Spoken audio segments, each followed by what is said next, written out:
Okay, 6:36 on the 17th, and Wednesday, and I'm back in the garage. And it was funny too, because I would be driving and I would be telling the dogs, we're going to be home, we'll be home soon. And I was like, no, we're going to be at grandma's soon. This isn't going to be our home. I mean, it's been our temporary home, but now we're going to go to a new place that's going to be our home. And this place, it was, even my brother, he kept saying, or, he asked me, so are you going to go and then you're going to be looking for your own property, your own place? Like, are you going to be looking for a place to move to while you're there? And I was like, no, I'm going to just stay there. And whatever money that I come into, then I want to build this place up and expand on this place, because I don't know, it's cool as shit. And it's right out at the river and stuff. And he's into it, even though he has his own house and stuff. But he's got all this stuff, like, he's still into the property and everything. And it's, he's got storage out there. So, but, I told him I have some investments. We'll see how stuff plays out. But, yeah, I can totally. And he told me that because I said about, building a house. He said he's already got the plans. He had already done the plans and everything for the house they were going to do, which cost like $3,500. I said, well, I'll use those plans then. I haven't seen him or anything, but I'm sure it'd be cool. It's his house. Before, he had a really cool house.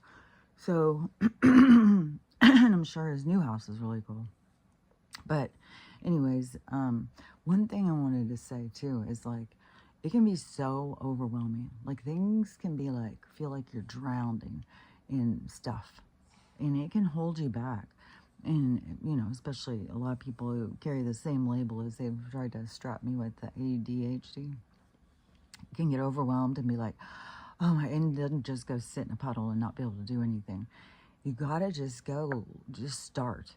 You just start. And then it starts chipping away and chipping away. And then pretty soon you don't feel like you're drowning. You feel like you're succeeding. So that is important, because, like, right now I have that where it's like, oh, fuck, man. And I'm sitting there thinking, like, how do I even differentiate between the stuff I have here that I would need more quicker? Because it's going to be just like so many it's going to be like he's going to build me a bigger apartment. And then, which I've got all the stuff for my dressing room, because I'm still having my dressing room. And I've got all the things, so I'm going to set it up myself. I've got racks, I got shoe racks, I got thing for hanging my purses on. I've got dressers, so I'm going to set it up just like a big dressing room. My dressing room is going to be like the same size as my bedroom. But in the bedroom is just kind of for sleeping. There's a TV in there. I think I'm going to put a chair in there. And then, so I can hang out and sit in there, and, especially during winter time, not have to just sit on the bed all winter. And then the bathroom's pretty nice. So, I mean, it's pretty big. And, so fix the bathroom. And then the kitchen, I've been doing my kitchen stuff with, what are those things called? A stovetop thing, just the little burner things. And, the little mini ovens, and the Instapot, and a rice cooker, and a bread maker. And, let me think, was there another thing? Oh, I've got a little crock pot. So I was like, I've got all the stuff I need. I just need a plug. And so I've got a galley kitchen area I'm going to have. He's got a refrigerator there. There's a sink. It's going to be in my bedroom, because their bedroom was just like a place to come and stay. But anyway, it won't surprise me if he ends up putting a sink in the garage and having one in there. So, like, it's a little galley kitchen. So I'll have a fridge, and I've got already a bar that I had at my other house, and I couldn't fit it in the house because my house was too small. So I had it outside in my gazebo area, where I had like it was like a covered area where there was a place to eat and stuff like that. Which, I had that place all fixed up. I just thought it was, I don't know, it's weird. But one thing it did show me was the stuff I'm capable of. Even though it didn't pan out the way I thought it was gonna, it still showed me, like, sometimes things can just show you what you're made of. And that's really what we're here to see about ourselves. So, you know, I mean, it's a win-win then. It just all depends on how you look at it. I could sit here and whine and cry. Oh, I had to put all this money and effort into turn it into an Airbnb and nobody came to, you know, all that. But it's just like, it wasn't meant to be. It's not meant to be. And so anyways, I'm going to fix that kitchen area. And then I have this thing, I was looking, this 3-drawer thing, and I thought, oh, that would go really good with the bar. I'll just put that in there, and then I'll have drawers. And then I'm sure there'll be a couple more things I'll figure out. And so I'm just going to make this like galley kitchen. And then I have a separator. And if you don't build a wall separation, I'm going to put I've got a separator. And then I'm going to have my big dressing room. It's like, what else do I need? A place for all my clothes. And then he's going to put stairs and make up there, but I don't know if that's going to end up being a spare room, because it would be handy to have a spare bedroom for anybody to come visit, because like, even when I was thinking about, I hope that I'm going to get help with the moving, like, I was like, that drive, I think it needs to be more of an expert truck driver than me, which I was thinking, well, I could always end up, I mean, if it comes down to it, I may end up having to just hire a mover to come and do it. And then me just drive the dogs. And then just have everything come. But also in the thing of like stuff that's going to stay packed, because I'm not going to unpack all my dishes and everything. I mean, I was later, like, and I don't know. I mean, things can change quick. I could be building a house in 6 months, you know, spring. It could be like the whole financial thing in this world's changed and I'm building a house out there. And so then I would unpack my kitchen stuff and put it in there, all my decor, because I've got stuff that, you know, that I'm not going to just unpack all that. So it's going to stay in boxes, but I'm going to have so many boxes now because all this stuff that I use all the time, I got to box it up. And then I was like, well, I'll just, what I'm going to do, because it like starts overwhelming you. So what I'm going to do is I'm going to get a red marker and I'm going to mark an X on the things that it's to unpack sooner and try and keep them more separate from the other ones.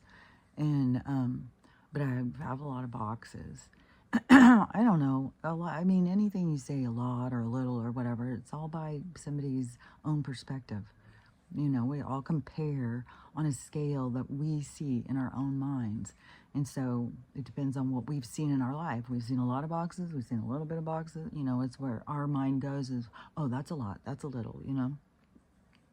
And a lot of the boxes are pretty small. And then I've got lots of crates. I have lots of crates of clothes. And then I was even thinking, well, once I unpack my clothes, I'm going to have a lot of empty crates.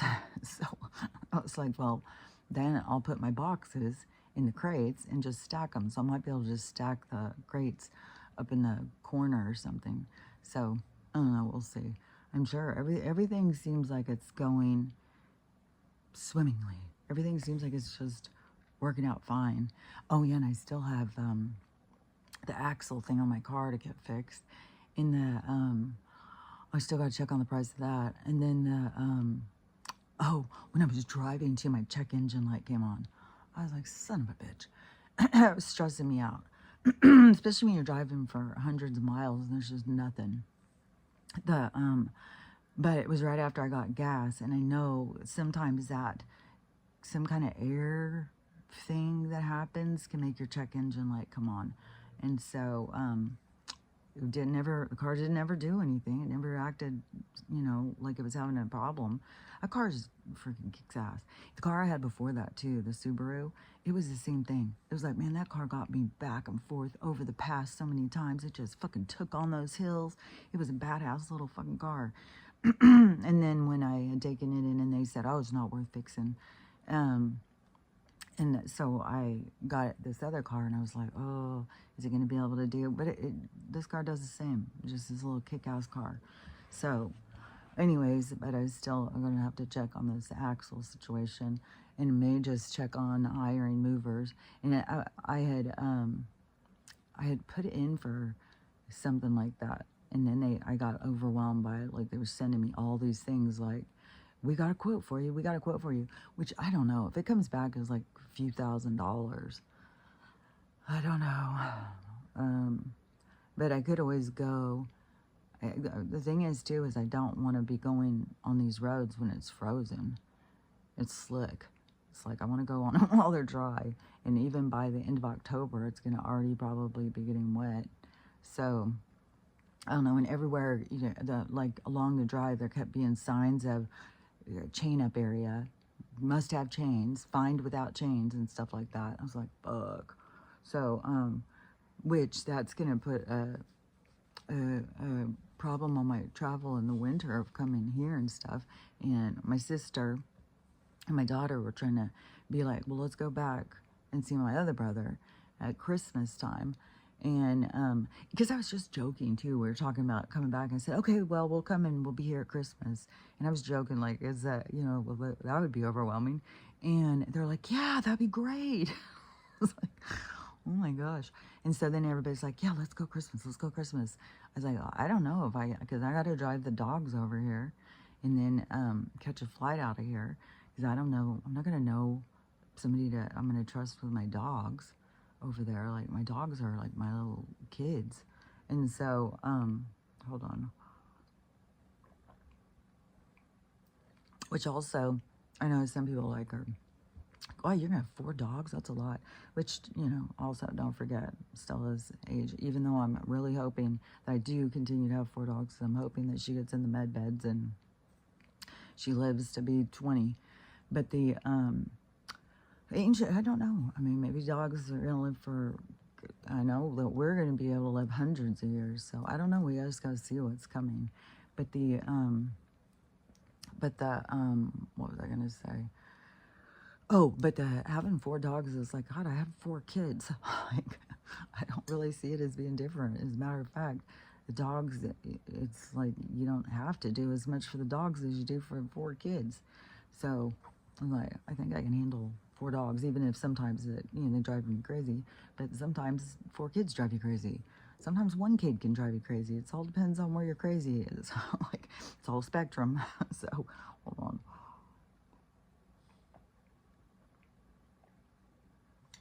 Anyways, there's still more, but there's just a few things I was going to talk about. One of them is the creature, the alien creature. There was so many more people. Oh, it's a hoax. It's a hoax. I have no idea. I mean, the thing that gets me is if this thing was really this creature that, well, I mean, you'd have to be crazy to be keeping it around you. And now he's moved. He's always having this drama too. It keeps growing and growing. It's like, this guy's brilliant to even come up with this. And so, but then I was like, is it a scripted event? Is this a guy just like a psyop? Is this guy just playing a part to get us to realize, because people have been so fooled and they don't understand that the world is so much bigger than us, and that we are in a space-time bubble. We're in a confined reality, in a confined space of thought, and you got to break free. You got to break out of it. You got to know you're more. And so so these kind of things, open people's minds. It's got all these people paying attention, looking, talking about it, which everything is about question everything. So, there's nothing wrong with questioning things. But a lot of times I'll hear people questioning things. They're always like, I don't know, nothing's real. That's not real. That's not real. And that's like, everything is possible. Anything is possible. And that's what always has tripped me out ever since I was a kid. Because I would try and tell people stuff and they would just be like, that's not real. That's not real. Nothing's real. And it's like, what? So, you gotta be open to any crazy shit can be real. Not be so cut off of like, nothing's real. It's like, okay, I guess the kids should get off your yard too. Get your hose out. It's like, don't be such a grump. So, anyways, but there's more things being shown like, oh, it's a hoax. It's a hoax. But also, then it could also be purposely to be showing. But anyways, the thing keeps growing and growing, and now he's moved it. He had it in a safe, Now he's moved it into this big freezer. He had this whole big thing to show that. I'm sure he's going to open the freezer. But the thing that trips me out is how it has these weird, like, glowy things. Like, it looks like eyes looking at you. And how it moves. Like, I don't know how he did this. And it's funny, too, because, like, in America, we would think, oh, Panama, you know, of being, you know, more poor or something. It's like, seeing this, it's like, fuck, dude. It's like, I mean, what kind of animation things do you have there? Or, and some people are like, oh, well, it's, he's doing it on the computer, CGI or something. I have no idea. But, that's the thing is like, it just looks like so many things you just can't get all caught up in what's real and what's not real, because really, you're not real. Like, nothing's real. It's all an illusion. So, I mean, you know, what are you going to do? It's kind of a fun little storyline, though. But the reason I keep on thinking, like, I don't know, is because, for one thing, yeah, it keeps growing. And I was like, fuck, I don't... Like, you wouldn't want him to throw it out in the lake or anything. But then we'd have this creature out in the lake eating people. But the way that the government hasn't stepped in and taken it. And then, but then I was like, well, the government could be watching, because it's still in experiments, that could be watching, and then once it eats him, then they'll come in and take it. I don't know. But he says he doesn't feed it water, nothing like that. And it just grows and grows and grows. And the thing that's weird is that, I don't know, I guess he could just heat it up. So, this one guy was saying that it's a potato. The meteorite was a potato painted silver, and then it was he found it in his yard. But then people said he took down that video because you could see matches in it. So he started the fire. It wasn't really a thing hit in that made a little fire. There's matches there, which to me that would be like, wouldn't it be kind of a purposeful mistake then? Like, you know, I mean, it's pretty brilliant to have a little thing like that. So, anyways, then he has video of it, him putting leaves up next to it and it burning the leaves. Even if you put a potato in the oven and heated it up, well, it would shrivel up for one thing. And this thing isn't shriveled up. It looks like a silver rock. And then, but how, if it was, okay, so let's say it's a rock, it's not a potato. And he heated it up and got it super hot and then put leaves on it, because it melts the leaves. So, I don't know. That's what I'm saying. You know, this guy's pretty smart to come up with this whole thing. And then to carry it out and then get so much attention. He's got so much attention, and it's not all positive. Some people are just like, oh, it's fake, it's fake, it's fake. And you guys are all stupid, you fall for it and stuff. It's like, because their minds are more open to possibilities and yours is closed, and you think they're stupid? Okay. So, that's the thing. Everything is so upside down. I mean, but I don't know. It's slowly rotating, but there's still going to be a flip that's going to feel like, you know, what just happened? What? And I saw Harry again this morning, and he said, it's all about to come out. There's about to be a whole bunch of people that people think are the bad guy and people think are good guys, and we're all going to start seeing who's the celebrities and stuff, which is going to really be a problem for some people, because they've got celebrity worship, and some of the people they worship are really not worth it. They really, you know, don't give a fuck about humanity, or they care more about fame and money than they do anything else. And when you prioritize fame and money, my brother was telling me a story yesterday. Hold on, let me finish this. This lawyer he was talking to, who did fraud cases, or did, I don't know, I can't, but anyways, the guy said that, he was saying if the people who commit fraud are the most immoral, horrible people in the world. Like, keep away from those people. And my brother was like, compared to murderers and all the you know, that list of bad things. And he goes, yeah, those people, he said, those people oftentimes do things and feel bad about it. But he said the people committing fraud, they don't give a shit. He said they're like empty of morals. They don't care. And like the people who, and I've talked about these people before because it's in Lifetime movies and stuff. Like they go and they marry somebody that they don't even like, and they wine, dine them, act like they love them, they marry them, and then they go push them off a cliff so they can get insurance money, throw them off a boat. I mean, we got this shit going on all the time around us, and even more fraud. I mean, there's so much fraud out there, but insurance fraud is a big one. But he said, yeah, those people have no feeling towards other people at all. They don't care. And see, that's how greed, when people prioritize money over people, it's like, that's how our society has become so warped.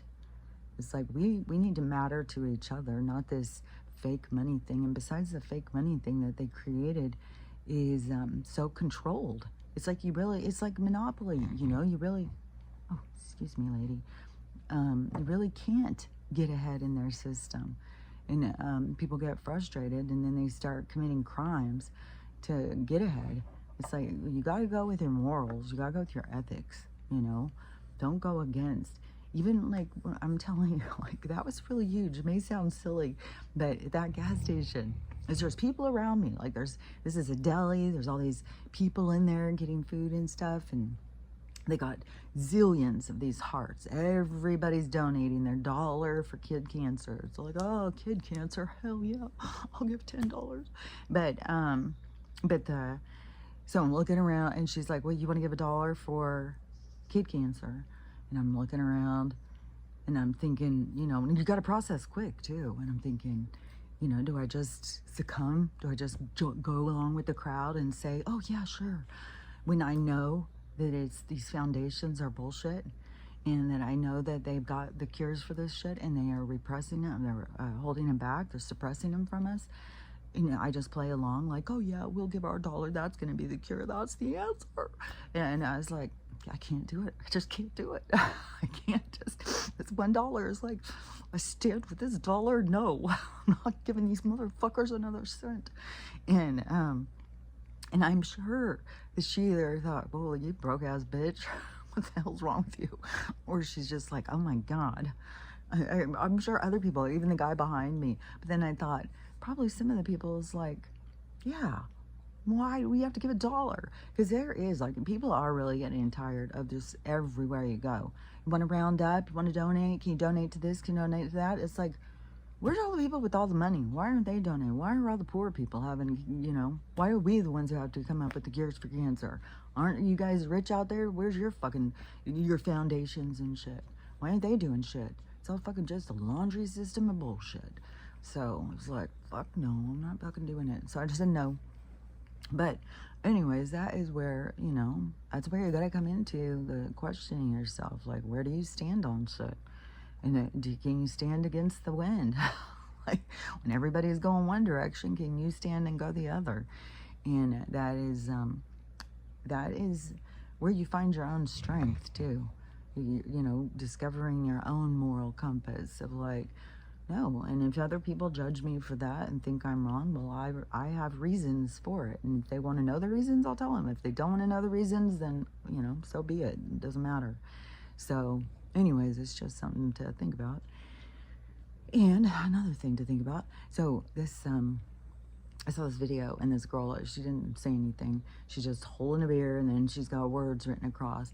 And she's like, how do you be in a relationship for 3 years with somebody, and then they meet somebody one day and they just break up with you and go with that person? And I've heard these kind of stories so many times. And they, you know, you're with them for 5 years, and then they break up with you, go with this other girl, and then, I mean, it happened to me. And then they get married right away. And the one who was, you know, at the time, I thought, this is the love of my life. I just love him. He's so great. And then there was lots of things where I was just like, it was so imperfect. It was so many problems. But I just wanted to overlook it because I just thought he was just the coolest. He was so cool. And so then he breaks up with me. You know, my dad told him, you know, my dad lectured him like, what are you doing here? Strapped down with this lady with kids. It's like, oh, fuck. So Then he goes and his friends set him up that weekend. The same fucking week he moves out from me. They set him up with this girl. They've been together ever since. They're still together. And I was like fucking 30 years ago at least. Let's see, how old was I? 20? Yeah, it was, because I was like 26. And now I'm 64, if we're going to go by the age thing. Even though I want to get away. But I don't know. It would kind of be cool also, though, when we get up to like, oh, I'm 176 years old. So, but it really has no, the years of the time frequency that they have us aging ourselves on, it really has no relevance.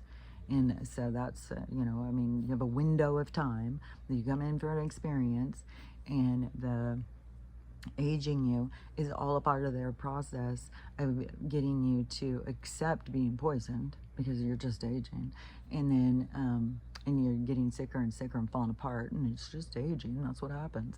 But it's just, that's the fucking psyop, you know. Those are the psyops in this place. It's just the whole fucking storyline. Everything is fucking bullshit. It's so wacky.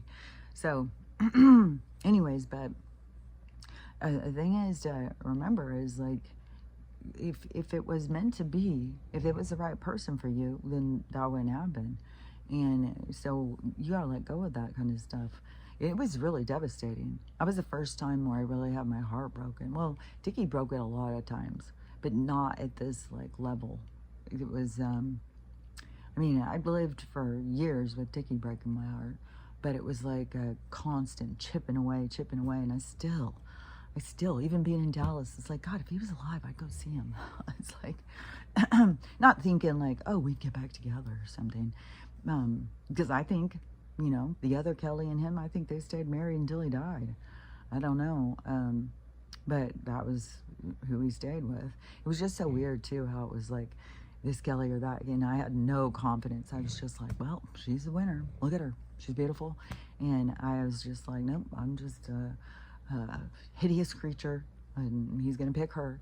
It's just so weird. So, which I was thinking about this too yesterday, because it keeps being these pictures of this girl who was off of the show, and her name is Iris. She was on the Love Island show, and it was just all these dramas. I see them on the fucking TikTok, and she was with Pepe. All these people left as couples, and then the guys, they got out and were getting a lot of attention, and all of a sudden we're like, well, I don't know. And he had sex. He's coupled up with her. You know, they're out of the show now. They're a couple. And he was in a hotel and had sex with some girl in the lobby. So anyways, they broke up. But there was a guy on the show that she was coupled up with who still really liked her. And so now they're together. And they're all over. People keep showing pictures and videos of them and stuff like that. And she's really pretty. Like, I think just naturally she's really pretty. But I was looking, and you know, she's got a lot of enhancements. And I still am on this thing of like, how do we sit here and say someone's pretty instead of, oh yeah, they've got a lot of enhancements. You know, they've got attractive enhancements or something. Because pretty makes it sound like they were born that way. Like, they're born looking that way, they're pretty. But it's like, but they aren't. They weren't born that way. And there's so many of these people who go get all these enhancements, and then they're considered beautiful. It's like, besides the fact that they're so generic. When my daughter got home, she was watching the Housewives of Orange County. She said, I've been watching this show since it started. It was like 20 years or something. And she said, as though I've got to watch what's going on. And so we were talking about it and stuff, because I watched that show a long time ago. And there's one girl who's still on it, and she doesn't look like she's aged. And she goes, she's had so much surgery. She said, all these ladies have had so much surgery. They're constantly going in and getting stuff in their faces and all that stuff. And she said, and some of them were so much prettier before they did. And she said, and they all start looking weird. They all start looking like each other. I was like, I know, it's the weirdest thing how they all go get these certain things done to their face, and they all start looking like each other. Like, that's the beauty. This is the one beauty, just this one thing. This is the beautiful, and let's all try and look like it. It's like, it's weird. It's like, I don't know. It's just weird. But anyways, I was just really thinking about that. Or I've thought a lot about it because of there's just so much fakeness in the world. And then we all sit back going, oh, it's beautiful. And then we want it. And we lust after it. And we desire it. We go save up our money so we can do it too. And, you know, and I'm guilty of going and getting the chest enhancement, but it was the best thing I ever did, of getting them out and improving my health. And I swear to God, I improved my confidence. I feel better. And I don't care anymore. Like, people used to, you know, make fun of my chest, you know, oh, your flat chest, and now it's just like, I don't care. I don't care. It's comfortable. I like it. And so, even though, you know, I put on some clothes and it's like a little baggy in the area, but still it's like, I don't know. But I think, like I've said before, I think that there's going to be a switch around in the clothing line, the clothing thing too. I think we're going to be moving way more towards getting our clothes made for us rather than just going and buying clothes off the thing. I think this whole corporate manufacturing kind of lifestyle is going to be ending it, but I don't know how long it's going to take, because it's like we are the ones that end it. We are the ones who go in a different direction, and it just ends up burning it out. So it'll be more like more people going and, you know, meeting up with I guess it's like somebody has to come into your orbit that is like a seamstress or something. I mean, there's so many of these designers and stuff all over online that aren't in the part of the industry, but the industry was corrupted. It was set to not just make money off of just generic clothing lines, but also to lure women into the trap of, you know, getting involved with the trade. And so so it's all corrupted and stuff. So it's all going to fall apart, and it's all going to like dissolve. But is the people coming into our orbit? Like, if I already had somebody come in who was, like, I see them online, and I think, you know, well, I could go and talk to them. But right now, I've got a lot of clothes. I don't need to have any specially made right now, but I would like to have somebody who is an alteration expert. Because my alterations are not, I know how to sew, but I'm not expert like some of these people. But I can make a whole outfit. But some of these people, like, they go all out. Like, they're fucking, it does not look homemade at all. And so having someone like that come into your orbit, and then people start going like, oh, could you make me some clothes? How much would you charge me? And people start going that direction, and they start going out, and people are like, where'd you get that? And they're like, oh, I had this guy make it. And then there's going to be more people. It's like they tell someone, and they tell someone, and they tell someone, and they tell someone. And so that's how it's going to grow and grow and grow. And then it's going to like bankrupt the other. But also, a lot of these corporations and stuff are going to go bankrupt just off the exposure of all of the crimes. So it's all going to fall apart. I know that. I just don't know how it all falls apart. But it's all going to fall apart. It's like you can look at the Jenga game, you can see all the things, you can know it's about to fall apart. But you just don't know which direction is it going to go. I don't know, but it's going to go. So that's what the system is that we have got around us. Yeah, it's like this established system is about to fall in a lot of different directions. And there's holes being poked. There's all the parts being taken out of it, and there's holes all over in it. And then there's still people just spinning around it, not even paying any attention. But when it falls, it's going to fall. And, oh, which, by the way, too, this lady, she lives, I saw a video of hers yesterday, and she lives over in the coastline of California. And she said that her, out by her water thing, she said it's getting all this water. And they've had the water people come out, and they were like, they don't know where it's coming from. They even tested it, and they said, the water in California is chlorinated. So your drinking water is chlorinated. But I mean, there's so many chemicals they put in the drinking water. I mean, you know, or they got to turn your toilet water into drinking water. So and so she said that they're going to do more tests. But she said it seems like we're going to go underwater. Like the water's coming up from under the ground, which things are going to change. That's the thing too, is like when all these people are like, oh, the split's about to happen. We're all about to go in different directions. It's like, there's so many things left to happen. Like, there's a lot of exposure that's still left to happen. There's a lot of disasters. There's a lot of things that affect people, so they all get these opportunities to grow and change and explore and expand. And it's the time of change, and it's not just the time of change for the ones who already woke up. That's the ego driven side of things, but you can still see there's a lot of ego driving people. So I don't see how it could be the split happening now. And that doesn't mean that there wouldn't be, this rapture situation, because there could be, like I've said, a whole huge group of souls that are not here to go through that. They're here to go and experience, like, the, what is it? It's like an enslavement. Religion is like a mental enslavement, which, oh yeah, while I was gone, the groomer sent me a sermon, and I've said I'm spiritual and stuff, but I don't know. I don't know if it's like trying to help me find Jesus or what, but it's like, I don't know. It's just, I just said, oh, thanks for the share. And she's like, oh, this is the best thing I've heard in so long. And then she's always telling me, like, watch these shows and stuff like that. It's like, just listening to the music is like, ooh, you're not worthy. You're not worthy. Jesus will save you. I was like, oh my God. Yeah, when you don't think that way.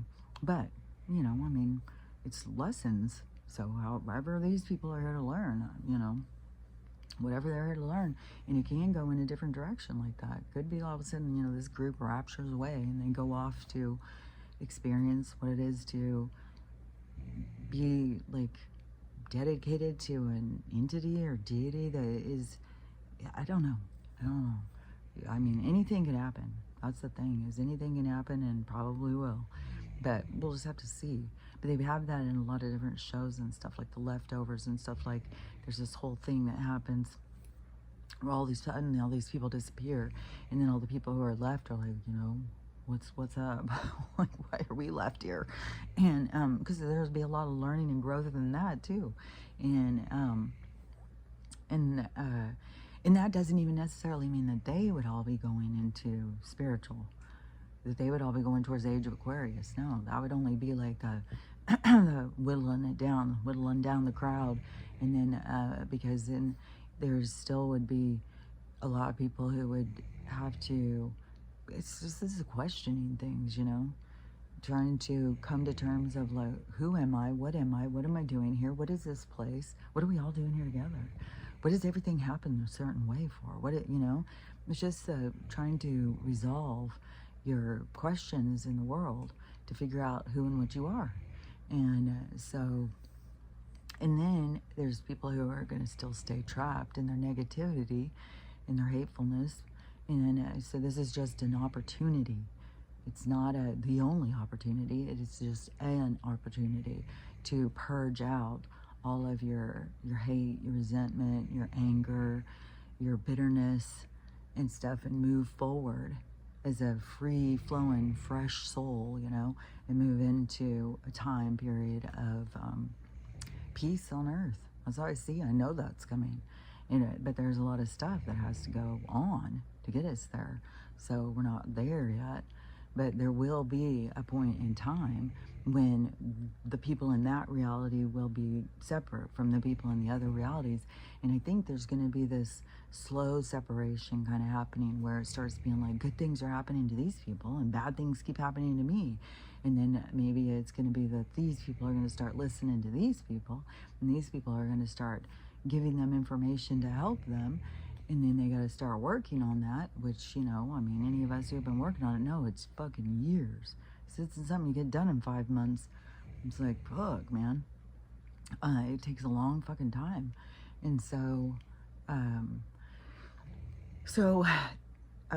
but there will be people who will, go in that direction. There's going to be more people who are going to go in that direction. I swear to God, the ones who sit there and say, like, 1,500 people are going to be, or 15,000 people are going to be at the age of Aquarius. It's like they're talking about the 15,000 people who are awake right now, who are working on it and going in that direction or something. It's going to be like, that's not the only ones. You're not even taking into effect, like, 3/4 of the population is still unaware of things. They're lost in the storyline. So the storyline is going to become clarity to give them more direction. And then the obstacles are going to be their own stuff they have to let go of, their own belief systems that they have to purge through the programming and find themselves. And it has a lot to do with setting their moral compass, not just going along with the ride, not just going along with what everybody else is doing, but stand in what you believe and do what feels right for you. But always still thinking of others is just as valid as you. Because that's another thing, is we just have so many people who are just more self-gratification and fetishy and all that kind of stuff. My brother was even talking about, that there are so many, because he's around lots and lots of men, being firemen, and they're around policemen, like tons and tons of guys. And he said it is so much like guys look so much at women as just sex objects. They don't look any deeper. But see, that stuff's going to change, because that is not going to be the energy of where we're going. It's going to be a lot more of it's just going to be a lot more loving and respectful place. But you can see in our society how it's so broken, and each person has to fix it for themselves. They can't. It's going to go with a flow of our society, but each person has a responsibility to themselves. And so that's you're your own savior. You're the one who has to do the work. Nobody can come and do it for you. Jesus can't take away all your problems for you. So there's a lot of different things that have to happen, a lot of different growth, a lot of different experiences, and people are going to be having experiences coming. Just like this girl is like, how could he leave me after 3 years just for somebody he just met? It's like, you got to be like cutting, just like, yeah, good. Now, take what you learned from that person and set your bar up, set your standards up, heal yourself. This is another thing that I didn't do, but now I see the significance and the importance of doing it in between relationships, of healing the parts of you that were lost, the parts of you that were broken, the parts of you gave up on, and heal through what you learned from that relationship before you start another one.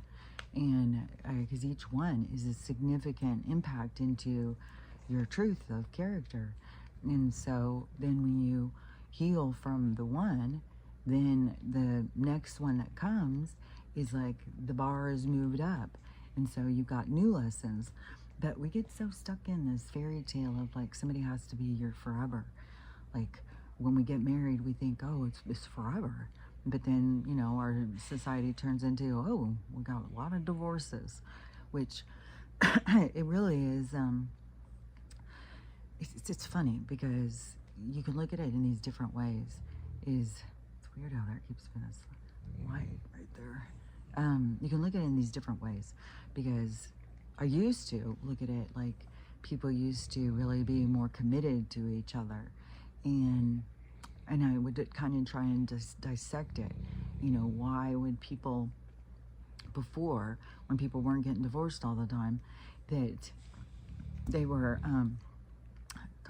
able to stick through it and stuff, and so there's multiple reasons. I mean, for one thing, women didn't work and they were more reliant on the man, and there was a lot of things that made it different. But that also, I think that there was a lot of people who were staying in relationships that weren't healthy for them and weren't good for them, and there was a lot of hateful and anger. Like, I just watched this movie the other day. It's so weird. I don't know what the hell that is. It's weird.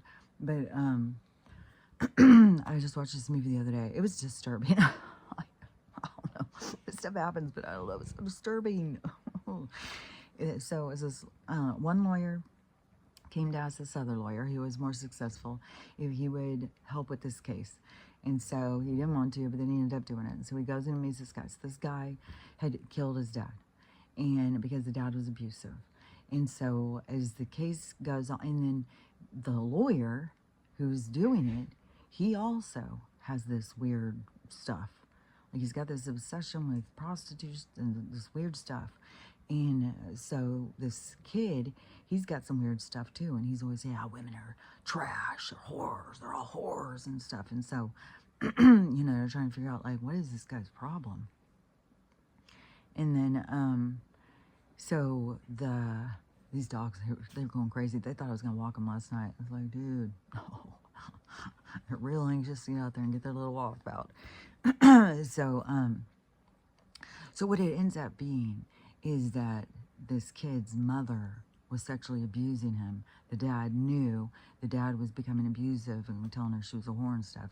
And the son knew that the dad was going to do him in, so he had to do him in. So it was really sad and horrible. But it also was the lawyer's story. So the lawyer, he didn't have a murder at the end of it. He just had a mom who did the same thing to him. So he could recognize it in this kid. And it was just, some of those scenes and stuff was just creepy. Oh man, these moms that are just like this needy and, you know, way too close to their sons. And, oh, here, come sleep with me. And then sleeping in lingerie and then rubbing up again. Oh my God. Come brush my hair. I love how you brush it. It's like, oh, thank you. It's just like, oh God. So it was really creepy, and I don't remember why that came into my mind for what I was talking about. But oh yeah, because of divorce and stuff. Because there's people who are out there who have been broken for a long time. I mean, counseling wasn't a thing for a long time. Trying to look more into your own inner dialogue and your own inner turmoil wasn't a thing. And you know, the self-help books and all that stuff, they weren't a thing. And so people were just kind of trapped. And there was a lot of toxicity that has been throughout our ancestry, that people just had to stuff the pain, and live in turmoil against their moral compass and what was happening in the world, and turning it into anger and frustration and taking it on other people. So a lot of people were in toxic relationships and still stayed in them. Although there's a lot of people who have been in relationships been married for like 60 years and stuff. And both my brothers have been married a long time. But there's lots of people who have had toxic relationships.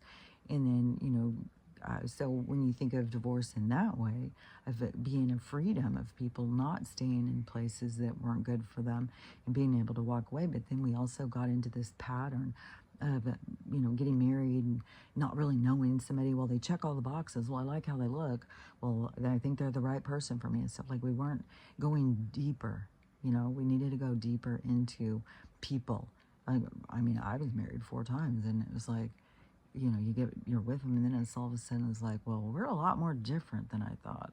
But it was, it's the things that you start realizing when you get into it. But see, we need to go deeper into understanding and knowing people, but also in our society, we have people who pretend. They pretend to be something they're not. They mask up. They're looking for people to not just acknowledge them, but to not just appreciate them, but to make them feel acceptance. They're all looking for acceptance, and they create these characters that they find acceptable, and they want you to accept them, but then nobody's living through their authenticity, so they're a bunch of fakes. And then you go out and you're going out with somebody and you think they're one way, and then all of a sudden you're living with them and you see like, hey, wait a minute, who the fuck is this guy? So so that's the thing about, you know, when we have to be going in the world showing our true selves, showing our real selves. So then the people who see you, they know you, and then it's not this fake illusion.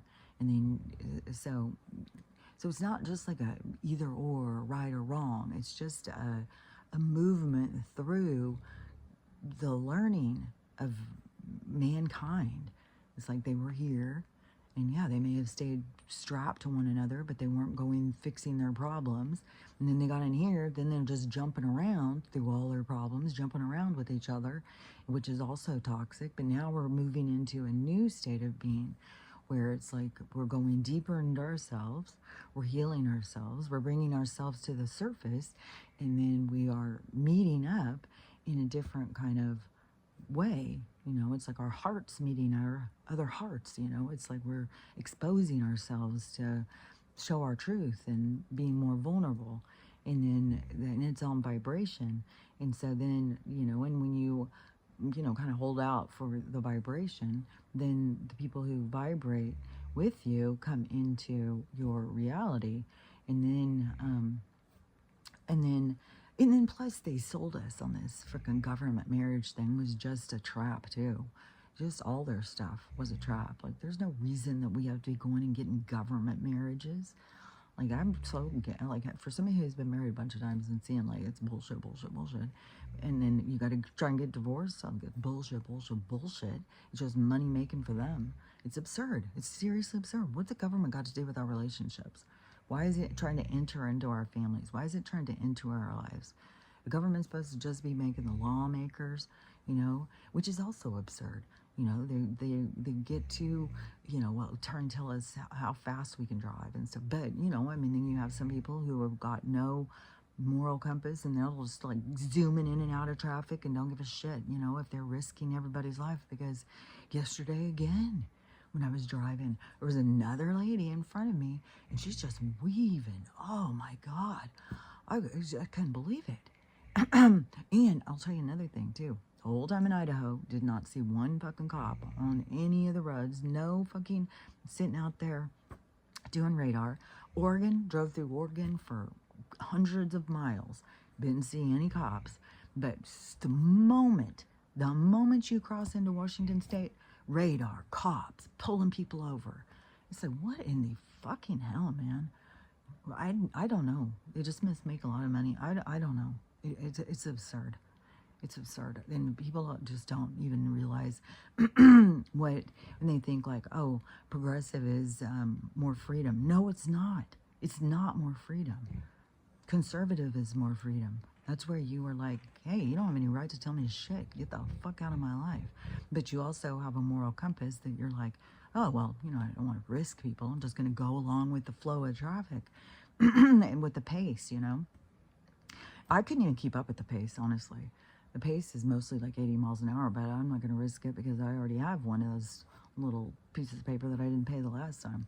And so I don't want to be speeding around, especially in this state. But people were all going like 80, 85 miles an hour. And then when I crossed over into Idaho, it is 80 miles an hour. It was like, what? I was like, oh my God, it kind of tripped me out at first. But then on the way back, I was like, yeah, it should be 80 everywhere. Like, we should be able to drive 80 if we want, you know, like over there on whatever that road is called, the Autobahn or whatever in Europe, or I don't know, is it just like in Germany and Austria or something? Like, I don't even know how far it is, but the road that you just get to drive as fast as you want. But people on there are like driving over 100 in some cases. My brother had been on it, my other brother, not the fireman brother, the other one. He, because he lived in Europe when he was in the Air Force, and he had been on the Autobahn and stuff, and he said, yeah, people are driving 110, 120 miles an hour, just flying around.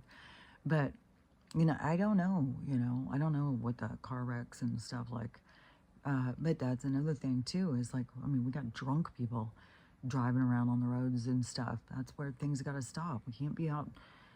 It's just a complete change in our morals. But also, I know that we're going to be lifted up off the ground. And we will be driving probably 500 miles an hour. And they've already, over in China or Japan or something, they've already got one of those trains that goes 300 miles an hour, which the government has been using those underground. These trains that can get you from like New York to Japan in 1 minute, which things are much closer than they tell us anyways. So now they're going to have one of those trains for people to just zoom and get someplace really quick. So our travel is going to be changing. We're going to be getting off of these wheels and all of the stuff.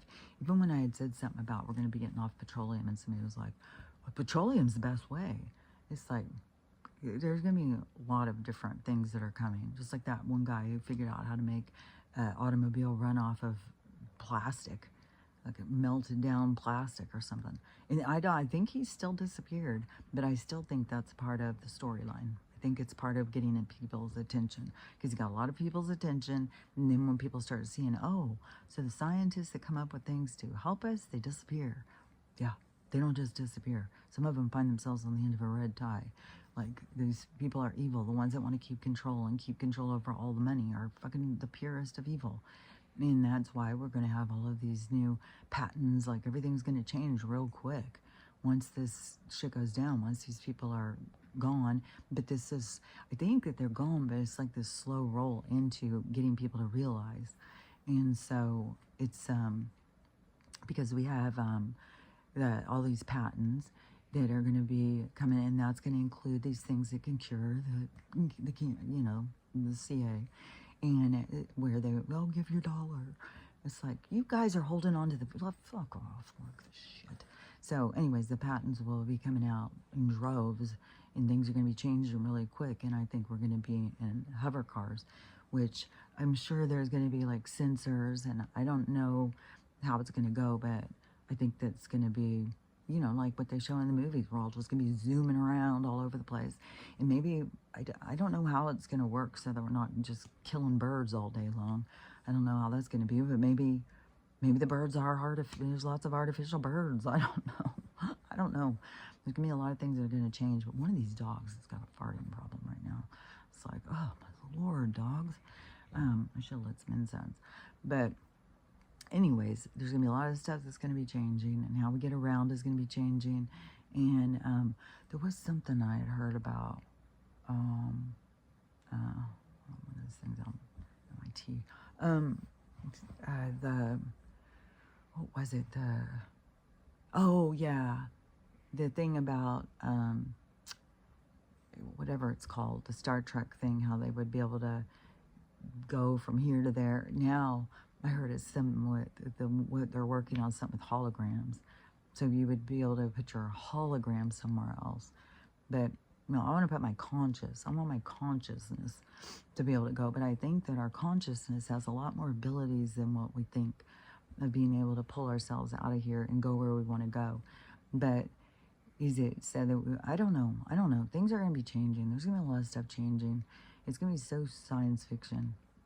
But I definitely think we're going to be off the ground. So we're going to be able to travel way quicker. I think that there's going to be a lot of more stuff opening up about portals. And so kind of like the tunnels will open. And, oh, that's funny too, because, yeah, underground. But they, you know, like mountain sides will all of a sudden be like, oh, you can go through there, and then you're way over there. It's like you just zap through there, and then you're way far, and then, you know, so these like portal entries into other places.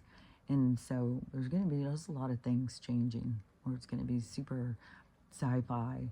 And seeing that, and when you think about like this rapture, like of all these people who are going to rapture out, like they're not here for that experience. They're not here for this new world or something. They're just here to come and experience like what it is to worship and to give yourself over to somebody else, and I don't know, not get a lot back. I don't know, but they get back what they want, kinda. I don't know. It's not my experience. It's not what I'm here to experience. So I'm here to experience this other Sage of Aquarius situation, this heaven on earth, this time of peace, this higher vibration. And so I think that throughout the next, you know, I don't know, I think it seems like it would be a few years, this next few years, that opportunities for people to change and raise their vibration. And then, I don't know, it kind of looks like to me, like it's like this slowly, like, okay, let's just look at it like this. Like, I don't know, but if you were to have this situation happen, or this rapture happen, so half the people leave, the one, or how many ever people, all these people who want to go experience this, I mean, it could be like a heaven place, but then they could be there just, you know, all sitting around some deity's feet and singing, and then, you know, at some point that they start being like, what are we doing here? How much longer are we doing this? What else can we do? you know, and then that's when their change in consciousness takes them in new directions. So I don't know. I don't know how that's going to play out. But let's just say that that happens. This rapture happens. All these people leave. And then all the rest of us are still here. And then all these things happen and people grow and expand. And so the good things, because the people who are working on themselves, good things keep happening for them. And so it slowly pulls a lot of these people out of this stuff. But there's going to be a lot of things that people can't handle, like they can't face in themselves. And that there's a lot of hurdles to try and get over, and it's going to hold them back. And then, so we kind of have this slowly people coming over to this side, coming over to this side, and this side starts expanding and expanding. And then at some point, this part, so you have the Age of Aquarius expanding, and at some point, this part just kind of separates and goes into, you know, so that they can focus more on the things that hold them back, that has them stuck. But the people who are able to transition into the higher vibration, that it just pulls apart, and then we have the heaven on earth thing. It seems like it could go like that. That the rapture is this more like crazy thing, and that and it could be like a solar flash or something, you know. And then that could be what really gets people to heal. But it still is not going to be all of a sudden we're at the age of Aquarius. No, it's not. No way. There's a way to, it's just, it's not a, you know, it could be the cedars of the age of Aquarius, maybe the 15,000 that these people talk about, and that they are going in and showing how good things can be. Look how good things can be. And then these people start going, well, I want things to be good. And they start going, you know, the light holders, the way showers, the light bringers, and then these people start going this direction. But it still is full of obstacles, it's full of hurdles, it's full of programs you have to break through, and facing yourself. And like I've said, facing yourself, the guilt and shame holds so many people back that they're not going to be able to get over themselves. And there's going to be a lot of people who are just like, I'm out. But even when people go out, they're just leaving the storyline. It's not like that they're and it's so crazy too, because I was just talking about with my brother, and there's just so many people who just think like this is it, this is your one shot of living. It's like, I don't see like that at all. And that's always where I always wonder, like, where do people, like, where do they get their stuff? Like, I don't know. My information comes from I've been talking to these beings since I was a little kid, and they've talked me through. They've brought me information. They've directed me towards certain information. And my journey has been about trying to figure out what's life all about. What are we doing here? Why am I here? Who am I? And so it's like, but maybe a lot of people think that, but it always just weirds me out, because it's like, yeah, but do you have, I don't know. Because to me, these other beings tell you stuff. And I know it's not just crazy stuff, because I hear other people say it, and I don't know those people. So it's, I don't know. We'll just see. But I 100%, all of my being, don't believe this is your one-time shot. And after this, you're just done. You're gone for, and you go live out in this heaven in the clouds with this God fella. No, it's just, I don't know. I always see it like there was this gum commercial when I was a kid, and it was like this wave of color, and it was like, ride the wave. And I don't remember what gum it is, but that's what I always see. That's what to me is like your soul's journey, is you're riding the wave. And you just go through all sorts of experiences, and you're the energy of the wave. We are that. And so in every spark of experience is an opportunity to experience, and you go for an experience, and then you expand, you become more of understanding of yourself and who and what you are. But that doesn't change the fact you're an orb. Like, you can go in and put on a bodysuit, and so many people think like the flesh and blood is so real, and I don't at all. I don't at all. I think we're already like a complex hologram kind of illusion of a body, and but it signals to us. It's like a spacesuit to come into the realm, to experience this realm.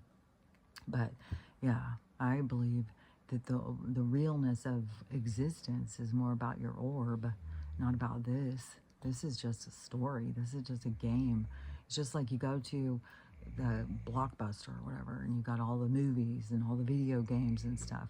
You just pull one out. That's what we're in right now. We're just somebody pulled one out and put it in the thing, and that's where we're in. And so it's not all there is. There's a whole bunch of them. Tons of different games, there's tons of different movies, there's all sorts of different experiences, and we get the opportunity to go into any we want to, because that is more of where we come from.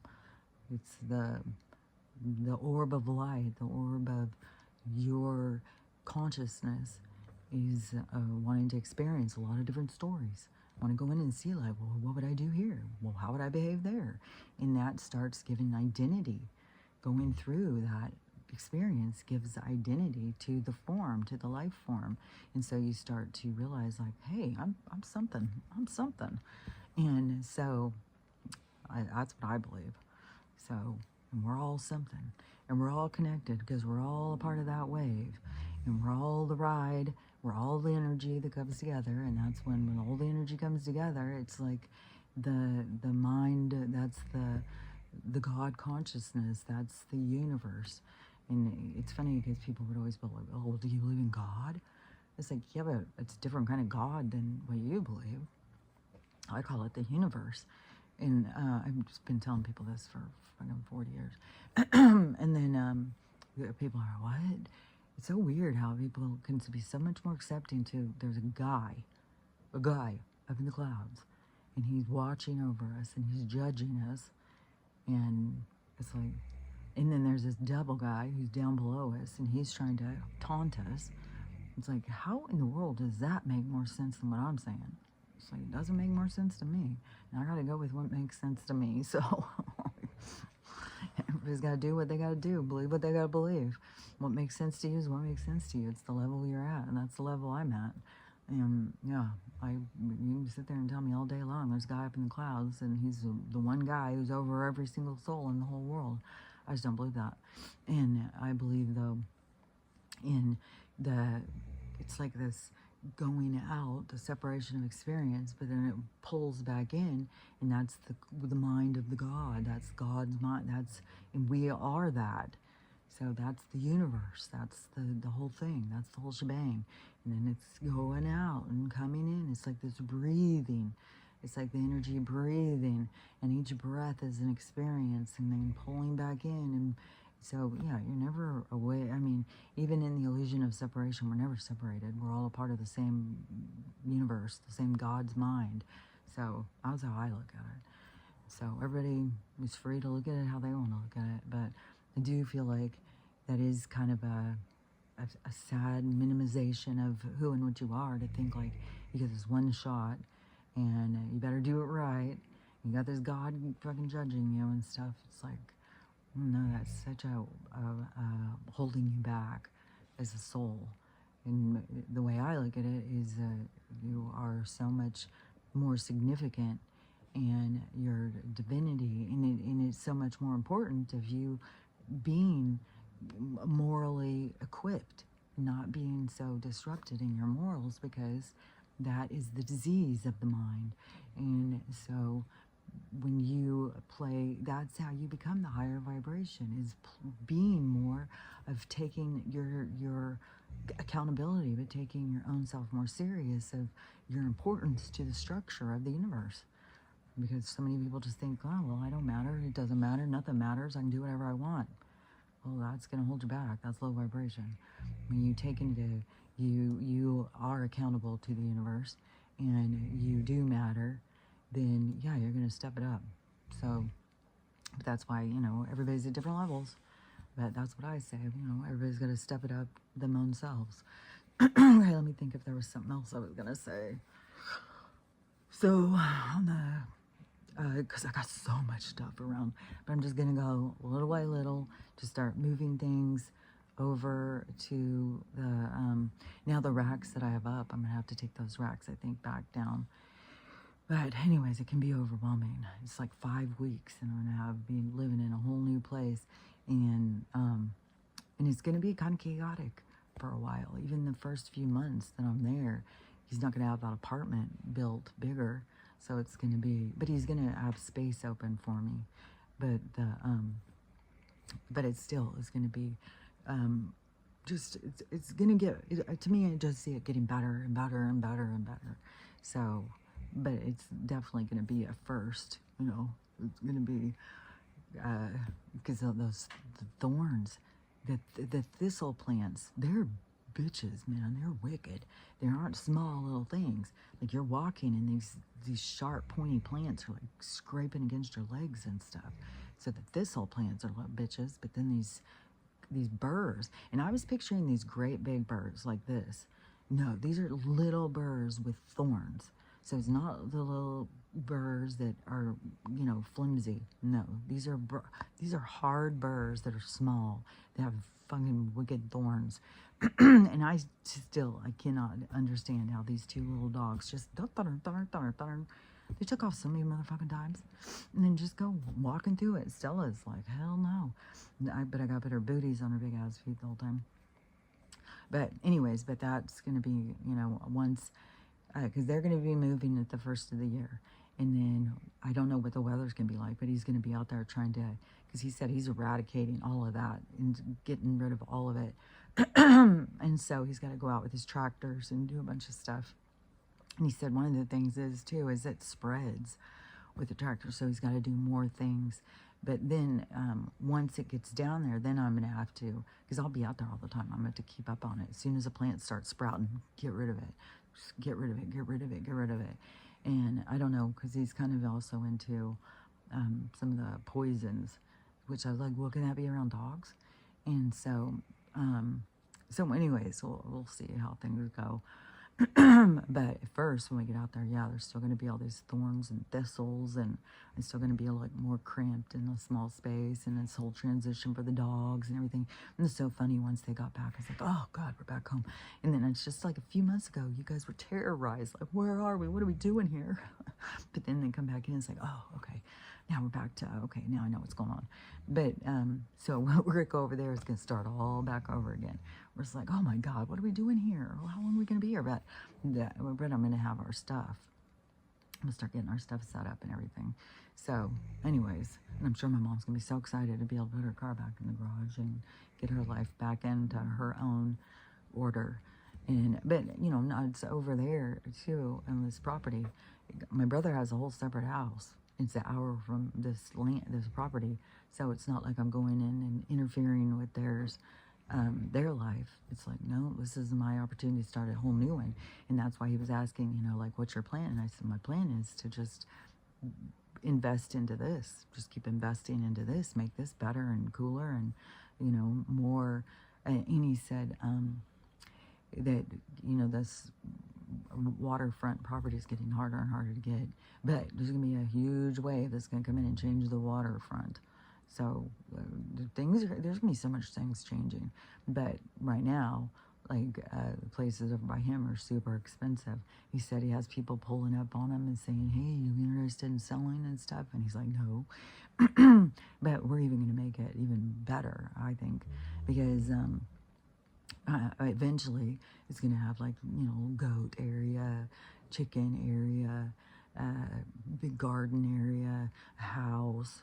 It's just going to get better and better. So anyways, and I'm going to meet like this other lady who's there. He said that he knows, and she has all that garden, chicken, goats, and sometimes she's looking, like, when they're traveling, she needs somebody to watch her goats. So I was like, oh, that's a perfect combination. And so get to know her, and then I'll learn from her, and then also have her to watch my goats. And I was thinking even maybe she may have baby goats, and then I'd be able to get her babies, because I want to start my dogs with babies, because I think that they'll be a lot more, any animal that I start them with a baby, I think that them watching it grow up will be a lot different than just bringing a full-grown thing in and then having them have, so, you know, baby chicks and stuff. So anyways, we'll see how things go, but I'm super excited, and I feel like everything is starting to go in a better direction. See, just like that, like, and And when you're manifesting and you're putting yourself towards, because this is all stuff like I was seeing, you know, I was envisioning. There's more that I've envisioned, but you know, it still is like things are starting to happen. Doors are starting to open, and seeing I didn't have to go around and bang on any doors. I didn't have to do. It's just like doors start opening and start going in, and then just go through the doors when they open. Go in that direction. But right now in this world, they've taught us, you know, we got to go around beating on doors. You know, go for what you want and stuff. But then that's your lessons, because it way more is about go with the flow. Let things come to you naturally. Stop trying to force things because you are trying to force something that's probably not yours. And I learned that because I had a whole plan for my future, and then I got a brain injury. It took me in a whole new direction. And so, anyhow, and I thought, you know, I was doing what I was supposed to be doing. And it's like, no, things happen naturally. Things go with the flow. Man, and I'm still sick in my throat. Now, see, the patch is about 24 hours. And I'm going to have to change it again. This will be the 5th one. So, fuck, man. And my throat, my stomach is still, everything. I still feel like sick. My daughter's super sick. But she also has coughing, congestion, and stuff. Now I'm just getting like a really sore throat. Back when I was a kid, though, every time I got a sore throat, I got laryngitis. So if I get laryngitis and I can't talk, I'll come on and say, hey, I can't talk. But, but anyways, let's just look at this business. Let's see if there was anything else. So, but just, you know, when things start feeling overwhelming, like you can't keep up or it's too much, you're not gonna be able to handle it and stuff, you just start somewhere. Like, I know there's a lot of ladies who their houses are a mess and they just don't even know where. You just start. To me, it is where to start is start going around and organizing. Like, go pick up all the kids' shoes, put them in one pile. Go pick up all of the clothes, put them in one pile. Go get so-and-so stuff, put them in one. Just start creating piles and putting things and organizing where this goes there, and then once you get the piles done, you got the mess cleaned up, then you go pick up that pile, go take care of that pile, then you go pick up that pile, take care of that pile.